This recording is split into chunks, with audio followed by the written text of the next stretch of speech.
گزارے کیسے زندگی،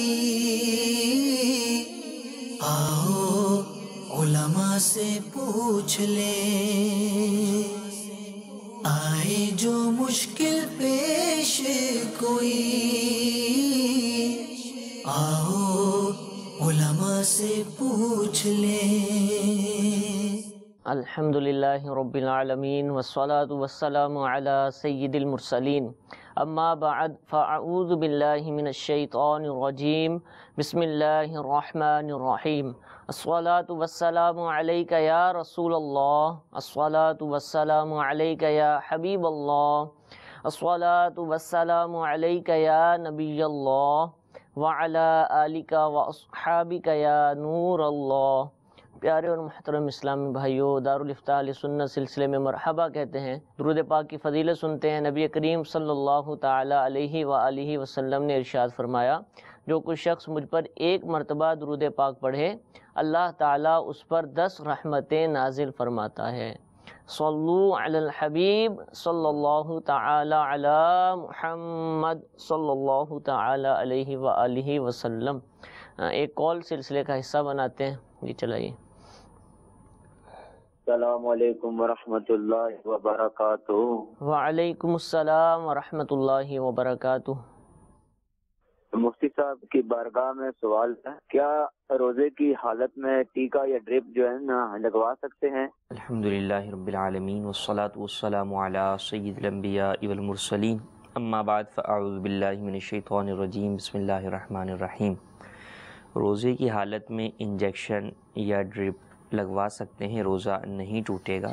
انجیکشن چاہے وین میں لگوایا جائے اور چاہے گوشت میں لگوایا جائے، دونوں صورتوں میں روزہ نہیں ٹوٹے گا۔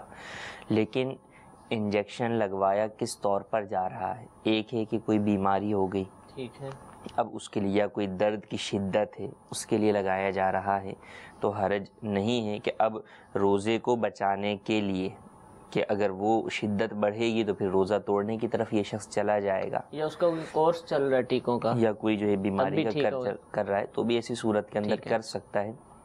لیکن اگر کوئی شخص اس طرح کے انجیکشن لگواتا ہے جو کہ وٹامنس کے ہیں، جو کہ روزے کے اندر جو طاقت کے ہیں، تو اب ایسی صورت کے اندر روزہ ٹوٹے گا اب بھی نہیں، لیکن روزے کی جو افادیت ہے، جو اس کا مقصد ہے، وہ فوت ہو جائے گا۔ تو وہ تو یہ ہے کہ انسان کو اپنے اندر کمزوری پیدا ہو، انسان کو بھوک پیاس کا احساس ہو، کہ یہ احساس ہی انسان کو غریبوں کے بارے میں ایک احساس پیدا کرتا ہے کہ غریب کس طرح بھوکے رہتے ہیں، اور دوسرا جو روزے کو جسم کی زکوٰۃ کہا گیا تو وہ اسی طرح ممکن ہے جبکہ جسم پر کوئی اثر بھی پڑے۔ تو اگر ایسا نہیں ہے تو پھر وہ روزے کا مقصد، اس کی روحانیت اور جو اس سے تقوی کا حصول ہے وہ فوت ہو جاتا ہے، تو اس کی اجازت نہیں ہے، اس سے بچنا ہی ہوگا۔ بہرحال اگر کسی نے انجیکشن لگوایا کسی بھی صورت کے اندر، چاہے رگ میں لگوایا یا ڈرپ لگوائی ہے، اب عموماً انجیکشن میں تو اتنا نہیں ہوتا، لیکن ڈرپ جب لگوائی جاتی ہے تو وہ کمزوری کے لیے، تو وہ اسی صورت میں لگائی جائے جب کہ بہت زیادہ ہی حاجت ہو اس کی، ویسے ہی نہیں کہ شوقیہ طور پہ کہ جناب کمزوری ہو رہی تو چلے ڈرپ لگوا لیں، تو یہ روزے کا مقصد اور اس کی روح کو ختم کرنے والی چیز ہے۔ کوئی شخص بہت روزہ رکھا ہوا ہے اور بہت کمزور ہو گیا روزے کی وجہ سے، گرمی بہت زیادہ ہے، تو اب کیا یہ طاقت کے بالکل دیکھیں، روزہ پورا نہیں کر پا رہا، اگلے روزوں پر قوت حاصل کرنے کے لیے، اب اگلے روزوں پر قوت حاصل کرنے کے لیے تو غروب آفتاب کے بعد بھی لگوا سکتا ہے، لیکن اس روزے کو ہی پورا نہیں کر پا رہا اور وہ یہ چاہتا ہے کہ یار میں اس روزے کو اپنے پورا کروں، یا ویسے ہی کوئی بیمار ہے وہ اس کے ذریعے سے ہی چل سکتا ہے، تو ایسی صورت میں بالکل لگوا سکتے ہیں۔ ٹھیک ہے جی، ایک اور کال چلائیے۔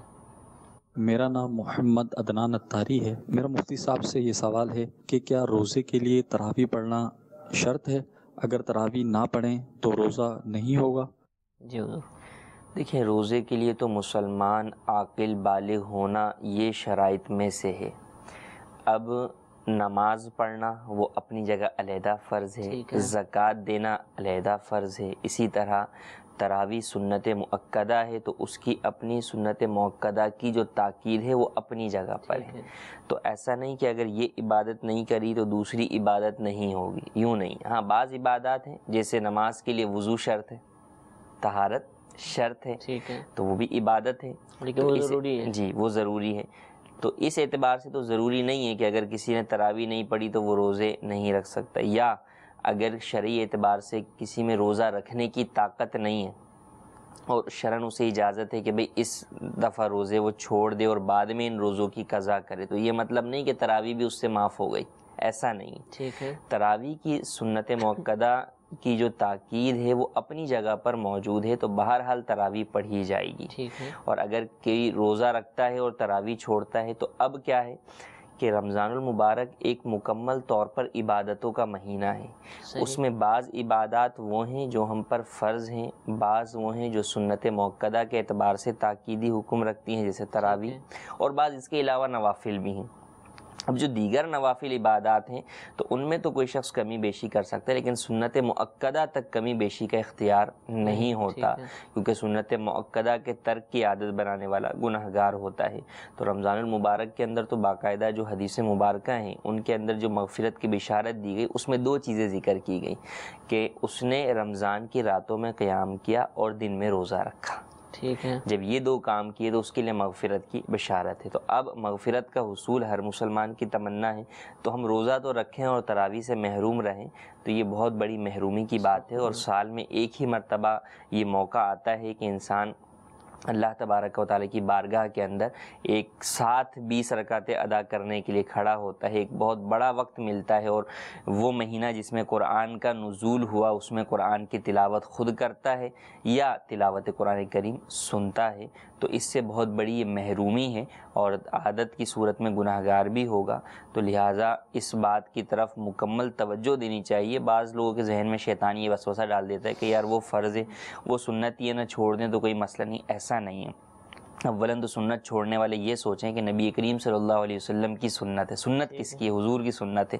کل کو اگر آپ کے سنت کو ترک کرنے کی وجہ سے نبی کریم صلی اللہ علیہ وسلم نے کل قیامت میں شفاعت سے انکار کر دیا کہ میں اس کی شفاعت نہیں کروں گا، تو اس وقت کہاں جائیں گے؟ آپ علیہ الصلوۃ والسلام کے دامن شفاعت کے علاوہ تو کوئی اور جگہ ہے ہی نہیں جہاں سے شفاعت کی بھیک ملے۔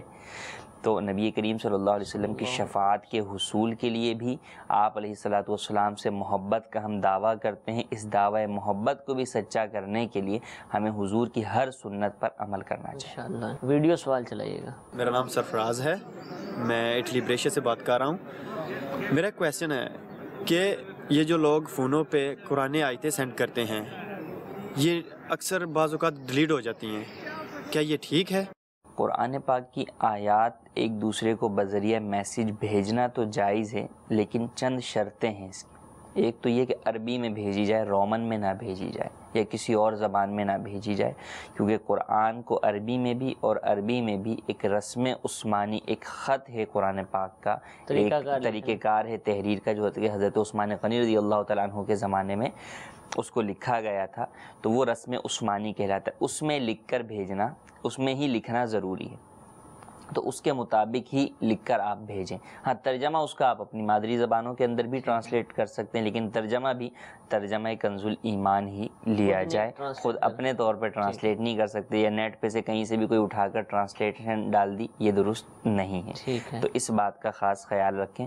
اب جب آپ کو بھیجا ہے کسی نے یا آپ نے کسی کو بھیجا ہے تو بھیجنا تو جائز ہے۔ عموماً جب بھیجا جاتا ہے تو یقیناً کسی نہ کسی مقصد میسیج کے تحت بھیجا جاتا ہے کہ بھئی قرآن ہمارے لیے یہ پیغام دیتا ہے اور ہم اس پر کتنا عمل کرتے ہیں، اس طرح کی کوئی نہ کوئی میسیج ہوتا ہے، تو وہ میسیج مستند ہونا چاہیے۔ یہ بھی ضروری ہے کہ آپ اس سے جس بات کا استدلال کر رہے ہیں وہ بزرگوں سے ہی ثابت ہو، اپنی طرف سے خود کوئی نئی چیز اس میں سے نہ نکالی جائے۔ بزرگان دین کی تفاسیر میں یا احادیث طیبہ کی روشنی میں ہی وہ کسی مستند کتاب سے وہ چیز ثابت ہو تو آپ مکمل طور پہ کاپی کر کے اس کو پیسٹ کر سکتے ہیں۔ اب بات لوگوں میں یہ آتی ہے، اور آج کل بہت زیادہ یہ ایک بات اڑائی جاتی ہے کہ جناب قیامت کی نشانیوں میں سے یہ ہے کہ انسان جو ہے وہ مسلمان خود قرآن کو مٹا دیں گے، اور یہ مٹانا اسی طور پر ہے کہ ہم اپنے موبائل سے، ٹیبلیٹ سے، پی سی سے ان آیات کو ڈیلیٹ کرتے ہیں، اور یہ قیامت کی نشانیوں، ایسا ہرگز نہیں ہے۔ قرآن کریم اٹھ جانے سے متعلق جو قیامت کی نشانی ہے وہ بہت اینڈ کی نشانیاں، یعنی بہت بڑی نشانیوں میں ہے۔ اور اس سے مراد یہ ہے کہ مسلمان جب صبح اٹھیں گے تو قرآن پاک کے جو مصاحف ہیں جو فی الوقت ہمارے پاس قرآن موجود ہے، ان میں قرآن پاک کو نہیں پائیں گے، لکھا ہوا قرآن پاک نہیں پائیں گے، وہ اٹھا لیا جائے گا، یہ مراد ہے۔ یہ مراد نہیں ہے کہ مسلمان اسے جو ہے وہ خود ڈیلیٹ کرے گا، تو بقدر ضرورتاً اس کو ڈیلیٹ بھی کر سکتے ہیں، اس میں کوئی حرج نہیں ہے، کیونکہ اسلام ایک بہت آسان دین ہے اور لوگوں کو وہ احکامات دیتا ہے جس کے اوپر عمل کرنا ممکن ہے۔ اب یہ تھوڑی کہا جائے گا کہ جناب آپ کا لیپ ٹاپ یا موبائل یا پی سی اگر کسی کے قرآن بھیجنے کی وجہ سے وہ بھر گیا تو اب آپ اس کو اٹھا کے الگ سے اس کی ڈیوائس نکال کر اسٹوریج ڈیوائس الگ رکھ دیں، کیونکہ اب اس کو تو آپ نہ ڈیلیٹ بھی نہیں کر سکتے، کچھ بھی نہیں کر سکتے، تو ایسا نہیں ہے۔ ضرورتاً اسے ڈیلیٹ بھی کیا جا سکتا ہے، اسے پڑھا بھی جا سکتا ہے، آگے بھیجنے والے کا مقصد اس سے دوسروں کی اصلاح کرنا ہے، میسیج دینا ہے، پیغام دینا ہے، تو بالکل یہ پیغام بھی بھیجا جا سکتا ہے، اس میں کوئی حرج نہیں۔ ٹھیک ہے، کچھ میسیجز ہیں، چاہوں گا کہ مختصراً جواب دیں۔ روزے کی حالت میں کلی اور غرغرہ کر سکتے ہیں؟ کلی تو کر سکتے ہیں، غرغرہ کرنا روزے کی حالت میں منع ہے۔ ٹھیک ہے، ایک سائل پوچھ رہے ہیں کہ میرے پاؤں کا آپریشن ہوا ہے جس کی وجہ سے مجھے سہارا لینا پڑتا ہے واش روم میں، تو کیا ایسی حالت میں میری نماز ہو جائے گی، میں نماز پڑھ سکتا ہوں؟ ہاں، نماز تو ہو جائے گی، نماز کا سہارے سے تعلق نہیں ہے۔ اب یہ دیکھ لیں کہ سہارا لینے میں یا اگر اس بات کا اندیشہ ہے کہ کپڑوں یا بدن پر نجاست لگے گی تو بہرحال وہ نجاست کو اپنے بدن یا کپڑوں سے پاک کرنا ہوگا۔ ٹھیک ہے، مفتی صاحب سے سوال یہ ہے کہ کیا ماں کے چھوڑے ہوئے مال میں سے بچوں کو حصہ تقسیم کیا جائے گا یا وہ کسی اور طرف جائے گا؟ جی ہاں، بالکل، ماں کا جو چھوڑا ہوا مال ہے، ماں کی ملکیت والا، اس میں بھی بچوں کا بھی حق ہے، ماں کے والدین زندہ ہیں ان کا بھی حق ہے اور شوہر کا بھی حق ہے۔ ٹھیک ہے، جزاک اللہ۔ جی ایک اور ویڈیو سوال چلائیے۔ میرا نام عرفان ہے، اٹلی بریشیا سے بات کر رہا ہوں۔ میرا سوال یہ ہے، بعض لوگ کا کہنا ہے کہ روزے رکھنے سے جو وزن کم ہوتا ہے اس سے جسم کی زکوٰۃ نکلتی ہے، کیا یہ کہنا درست ہے؟ جی بولو۔ دیکھیں، یہ تو ہے کہ روزہ جسم کی زکوٰۃ ہے، تو لیکن وزن کم ہو یہ ضروری نہیں ہے۔ زکوٰۃ کس طور پر ہے کہ جس طریقے سے جب ہم اپنے مال کی زکوٰۃ نکالتے ہیں تو مال میں جو ہمارے پاس حصول مال میں جو غلط مال بھی آ گیا، گویا ایک طریقے سے وہ انجانے میں جس کے بارے میں تو معلوم ہے کہ یہ حرام ہے، وہ تو خود ہی ہم صدقہ کریں گے یا جو بھی اس کے احکام اس پر عمل کریں گے، انجانے میں بالخصوص جو اس طرح کا آ گیا تو اس طور پر وہ مال کی زکوٰۃ نکل جاتی ہے، مال کا میل جو ہے وہ زکوٰۃ کو کہا گیا۔ اب جسم کے اعتبار سے چونکہ اطباء بھی یہ کہتے ہیں کہ جناب جسم کے اندر بھوک یہ ضروری ہے کہ ہر وقت کھاتے پیتے رہنا انسان کے جسم کے جو اعضاء ہیں انہیں بگاڑ دیتا ہے، انسان کی جو رطوبتیں ہیں انہیں بگاڑ دیتا ہے، تو اس اعتبار سے کچھ عرصہ بھوک رہنے کو یا فاقہ کرنے کو کئی امراض کے اندر اطباء بھی بتاتے ہیں، اور اسلام نے اس کا ایک بہت پیارا ذریعہ، جبکہ مسلمان اللہ تبارک و تعالیٰ کی رضا کے لیے روزہ رکھے تو وہ روزے کے ذریعے رضائے الہی کا حصول بھی ہو جاتا ہے اور ایک جسم کی ٹریٹمنٹ بھی ہو جاتی ہے کہ جب انسان بھوکا رہتا ہے تو جو اندر انسان کے جسم میں بعض چیزیں ہیں جو بڑھ جاتی ہیں زیادہ کھانے کی وجہ سے، فاسد مادے وہ نکل جاتے ہیں، اور بعض جو چیزیں بڑھ جاتی ہیں تو جب ان ایام میں باہر سے کچھ نہیں ملتا تو پھر وہی مادے اندر جو ہے وہ جسم کی تمام کمی کو یا اس کی نشو و نما کے اندر کردار ادا کرتے ہیں، تو یہ جو فاسد مادے نکلتے ہیں اور جسم کی اصلاح ہوتی ہے یہ ایک طریقے سے جسم کی زکوٰۃ ہے۔ ٹھیک ہے، لوگ اس حوالے سے بھی سوال پوچھتے ہیں کہ اگر کوئی شخص بینڈ باجے کا کام کرتا ہو تو کیا وہ اپنے مال میں سے عطیات دے سکتا ہے؟ زکوٰۃ وغیرہ اللہ تبارک و تعالیٰ پاک ہے اور پاک مال ہی قبول کرتا ہے، زکوٰۃ پاک مال میں سے 2.5% کی ادائیگی ہے، جبکہ نصاب کی مقدار مال ہو اور دیگر شرائط پائی جائے۔ ناپاک مال تو ٹوٹل ہی صدقہ کرنا ہوگا یا جس سے لیا ہے اسے واپس کرنا ہوگا، تو جس مال کا پورا ہی صدقہ کرنا ہے اس میں سے 2.5% دے کر کوئی یہ سمجھے کہ میں نے بہت بڑا تیر مار لیا، ایسا نہیں، بلکہ تو الٹا گناہ گار ہوا کہ اس کو تو بقیہ 97.5 بھی جو ہے وہ صدقہ کرنا ہے۔ ٹھیک ہے، تو زکوٰۃ پاک مال پر ہے، تو پاک مال میں سے 2.5% کی ادائیگی یہ زکوٰۃ کے طور پر ہوتی ہے۔ ناپاک مال تو اس کا جو شرعی حکم ہے جہاں جس سے لیا ہے اسے واپس کرنا ضروری ہے وہاں واپس کریں، اور جہاں صدقے کا حکم ہے تو وہاں ٹوٹل صدقہ ہوگا، اور اس کام سے توبہ بھی کرنی ہوگی، ایسا نہیں کہ اب صدقہ کر رہے ہیں اور تو یہ نہیں ہونا چاہیے۔ کیا روزے کی حالت میں سر پر مہندی لگا سکتے ہیں؟ جی ہاں، سر پر روزے کی حالت میں مہندی لگا سکتے ہیں۔ ٹھیک ہے، جزاک اللہ۔ جی ایک کال چلائیے گا۔ میرا نام محمد اسحاق عطاری، مفتی صاحب کی بارگاہ میں عرض ہے کہ رمضان شریف کے مہینے میں روزے کے دوران اگر کوئی ہمارے گھر مہمان آ جاتا ہے تو اس نے اگر روزہ نہیں رکھا ہوتا بلا کسی شرعی اجر کی وجہ یعنی کہ وہ کہتا ہے کہ گرمی بہت زیادہ ہے، میں روزے نہیں رکھ سکتا، ابو کو نہیں برداشت کر سکتا، کوئی قریبی مہمان آ جاتا ہے، تو کیا ہم اس کو کوئی کھانا وغیرہ پانی وغیرہ پلا سکتے ہیں؟ اگر پلا سکتے ہیں تو ایسا کرنا کیسا؟ ہاں، اسی طرح گھروں میں جو ہے عام طور پہ کام کاج والے کاریگر بلاتے ہیں، تو یہ طبقہ بہت کم روزے رکھتا ہے، بہت بڑی تعداد ہے کہ روزہ نہیں رکھتی. اب وہ کام کر رہا ہے، ہمیں بھی لگ رہا ہے کہ کافی زور والا کام ہے اور پانی بھی پیے گا، بھوک بھی لگے گی، تو کیا ان لوگوں کو کھلا پلا سکتے ہیں؟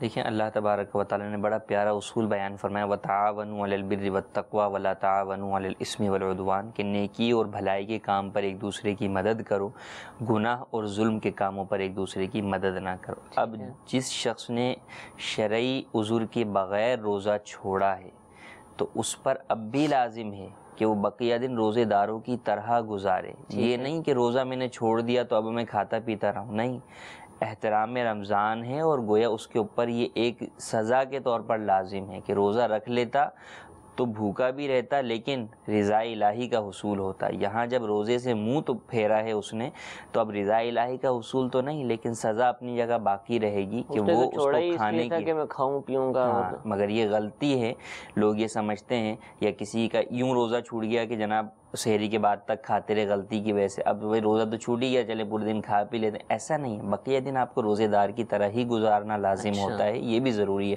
اگر اس کو بھی ترک کریں گے تو گناہ گار ہوں گے آپ. اچھا، دو گناہ ہو جی. تو اب اگر کوئی رشتہ دار ہے، اب یہ ہے کہ وہ مسافر ہے، شرعی مسافر ہے، تو اس کو تو شرعاً اجازت ہے روزہ چھوڑنے کی، تو بالکل آپ اسے کھانا دے سکتے ہیں، پانی دے سکتے ہیں.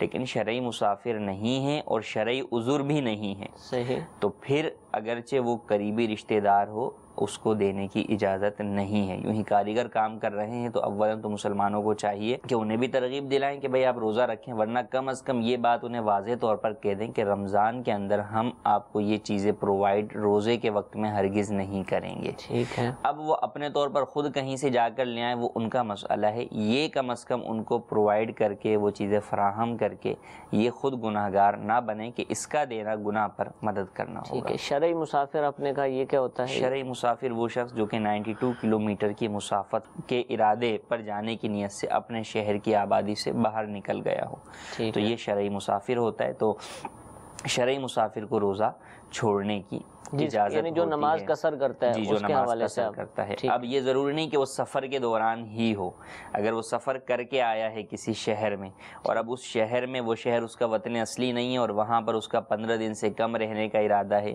تو بھی مسافر ہے، تو بھی اس کو روزہ چھوڑنے کی اجازت ہے. ٹھیک. اچھا، اس میں اب ایک مسئلہ جو پوچھا جاتا ہے سفر کے حوالے سے کہ ابھی سفر شروع نہیں ہوا، میں نے مثال کے طور پہ صبح 8 بجے جانا ہے اور سحری تو صبح 4 ساڑھے 4 ختم ہو گئی ہے، آج میرا ارادہ ہے کہ میں سفر پر نکلوں گا اور واقعی شرعی مسافت بھی ہوگی، تو اب لوگ روزہ چھوڑ دیتے ہیں. کئی لوگوں دیکھا گیا یا پوچھ رہے ہوتے ہیں اس حوالے سے، شریعت کیا کہتی ہے؟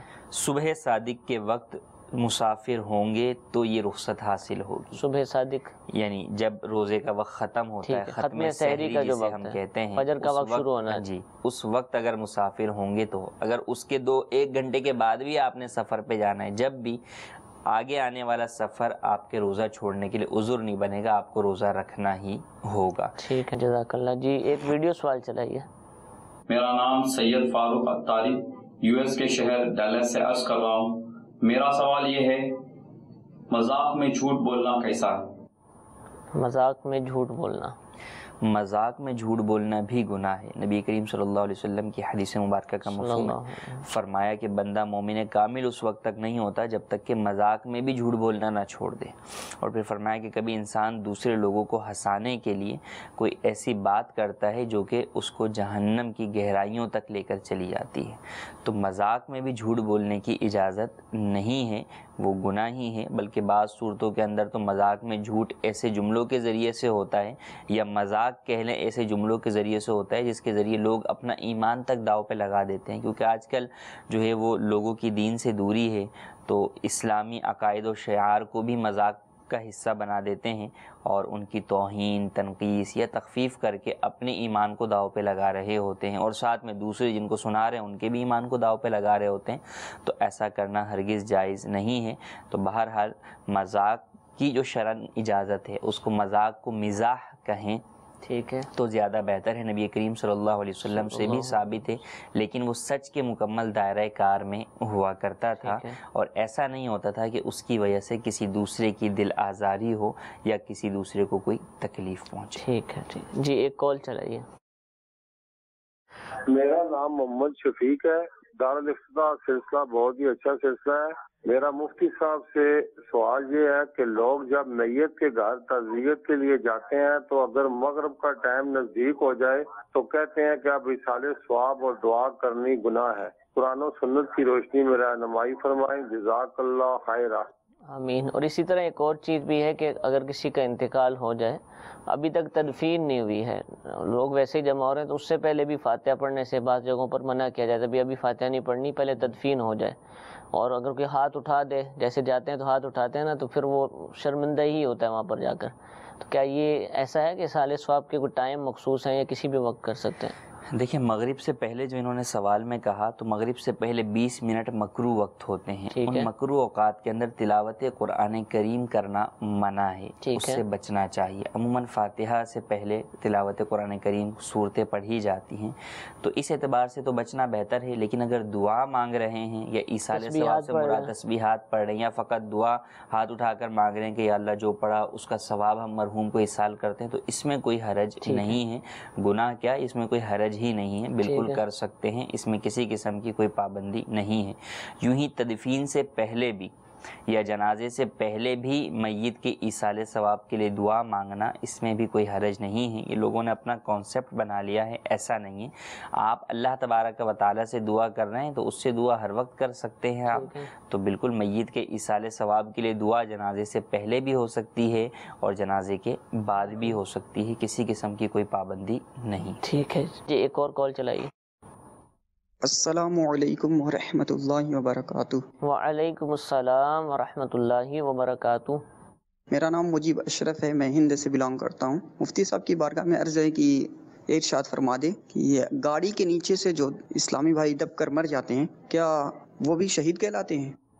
گاڑی سے ایکسیڈنٹ ہوا، جی ہاں، حادثے کی صورت میں اس طرح انتقال کرنے والے بھی شہید حکمی کہلاتے ہیں اور شہید کی فضیلت انہیں حاصل ہوتی ہے. ٹھیک ہے، ماشاء اللہ. جی ایک اور کال چلائیے.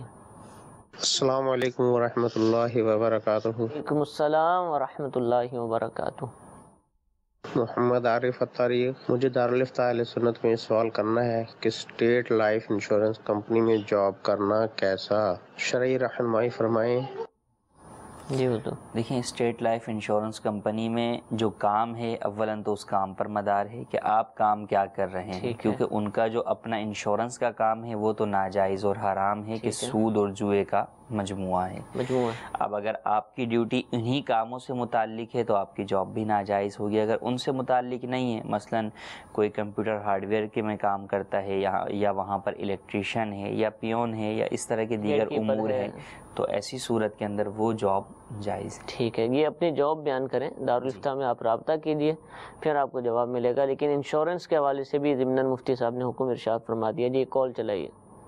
سر میں نے مفتی صاحب کو ایک سوال کرنا ہے. رمضان شریف کے 15 روزے رکھنے کم از کم لازمی ہے، تو یہ پوچھنا کہ اس کتاب میں یا حدیث شریف میں ہے یا کیا ہے اس میں، تو بتا سکتے ہیں؟ جو خود ہی حکم بیان فرما دیا انہوں نے. جو شخص روزہ رکھنے کی طاقت نہیں رکھتا تو وہ اولاً اپنے آپ کو چیک کرے کتنی طاقت نہیں رکھتا. ٹھیک ہے، وہ مکمل ہی نہیں رکھتا طاقت یا کچھ رکھ سکتا ہے.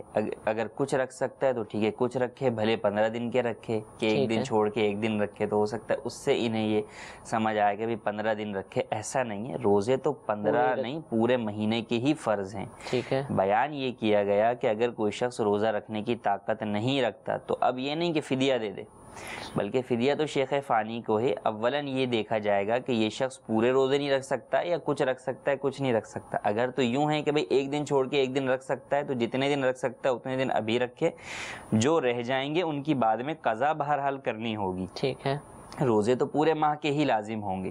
تو ایسا نہیں کہ 15 روزے ہیں، 15 روزے کا تو کوئی کہہ ہی نہیں سکتا. تو روزے پورے ماہ کے ہی فرض ہیں.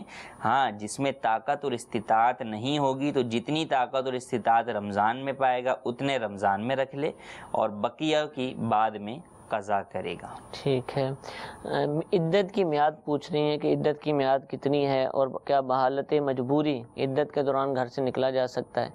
عدت کی میعاد اگر عورت حاملہ ہے تو بچے کی پیدائش عدت ہوگی، اور حاملہ نہیں ہے تو عدت وفات 4 ماہ 10 دن ہوتی ہے، ٹھیک ہے، اور عدت طلاق جو ہے وہ 3 ماہواری ہوتی ہے، اور ضرورتاً نکل سکتی ہے۔ ضرورت کا مطلب واقعی حاجت شرعی متحقق ہو، جیسے بیمار ہو گئی، کوئی ایسی صورت ہو گئی کہ ڈاکٹر آ نہیں سکتا اور اب جانا پڑ رہا ہے تو جا سکتی ہیں اس طرح کی ضرورت کے اندر۔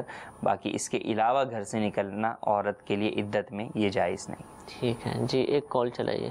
میں محمد اقبال اتاری ہند کے شہر ہلدوانی نینی تال سے عرض کر رہا ہوں۔ دارالافتاء اہل سنت میں مفتی صاحب کی بارگاہ میں میرا سوال ہے کہ یہ میسج لوگ چلاتے ہیں کہ جس نے ماہ رمضان کی مبارکباد دی تو اس کے لیے جنت واجب ہو جاتی ہے یا جنت کی بشارت ہے۔ ایسا کرنا اولاً تو یہ میسج ہی درست نہیں، نبی کریم صلی اللہ علیہ وسلم کی ایسی کوئی حدیث مبارکہ نہیں ہے، اور ایسا کرنے والے ذرا یہ سوچیں کہ نبی کریم صلی اللہ علیہ وسلم نے ارشاد فرمایا کہ جو شخص مجھ پر جان بوجھ کر جھوٹ باندھے تو وہ اپنا ٹھکانہ جہنم بنا لے۔ تو اب یہ افراد جو لوگوں کو اس طرح یا اور دیگر احادیث، کئی میسج کا دور ہے، ہر کوئی کسی بھی چیز کو آگے فارورڈ کر دیتا ہے، جب تک مستند طریقوں سے ثابت نہ ہو اسے ہرگز آگے فارورڈ نہ کیا جائے۔ ایسی کوئی روایت نہیں ہے اور نہ ہی ہماری نظر سے گزری ہے، تو اس میسج کو ہرگز آگے فارورڈ نہ کیا جائے۔ اس حوالے سے بہت مرتبہ امیر اہل سنت دامت برکاتہم العالیہ نے بھی اپنے مدنی مذاکروں میں اصلاح فرمائی ہے، اور اس حوالے سے کہ میسج کب بھیجنا چاہیے، کس طرح کے میسج بھیجنے چاہیے، یہ بھی مدنی مذاکروں میں سننے کو ملتا ہے۔ تو آپ ان مدنی مذاکروں کو دیکھنے کی آج سے ہی نیت فرما لیجئے۔ اللہ تعالیٰ ہم سب کو عمل کرنے کی توفیق عطا فرمائے، آمین بجاہ النبی الامین۔ صلو علی الحبیب صلی اللہ تعالی علی محمد صلی اللہ علیہ وسلم۔ گزارے کیسے زندگی، آؤ علماء سے پوچھ لیں، آئے جو مشکل پیش کوئی، آؤ علماء سے پوچھ لیں۔